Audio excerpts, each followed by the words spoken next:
Magandang araw mga kapatid, ako po si Mon Gualvez ng News 5 at nandito ako ngayon sa National Printing Office kung saan ginagawa yung destruction sa mga unused ballots para sa ginawang Bilang Pilipino 2025. Aabot ito sa 6.7 million na mahigit na mga balota. Uy, ang dami nun ha, 6.7 million plus na mga balota.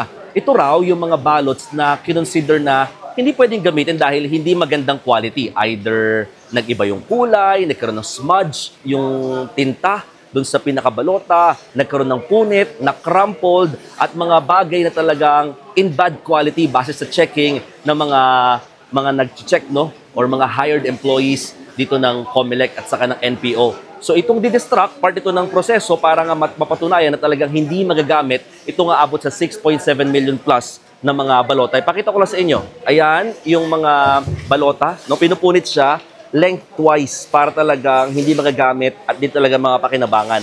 Lahat ng mga napunit na mga balota na yan, iipunin at dadalhin sa Pampanga para tunawin. Bawal sunugin dahil syempre labag din yan sa batas sa kalikasan. So ang maganda tanong dito, yung 6.7 million plus na yan ng mga balotang hindi naman nagamit at sisirain lamang, malaki bang gastos dyan ng gobyerno? Ang sagot, walang ginastos dahil ang lahat ng sumagot niyan ay yung mismo provider. Dahil ang babayaran lang doon ng COMELEC dito ay yung mga may tuturing na good ballots at mga nagamit sa nangyaring halalan. 10 araw or hanggang June 30 din tatagal halos itong pinaka-destruction of unused ballots, mga kapatid. So muli, ako po si Mon Gualvez at yung aking frontline ngayon mula rito sa NPO.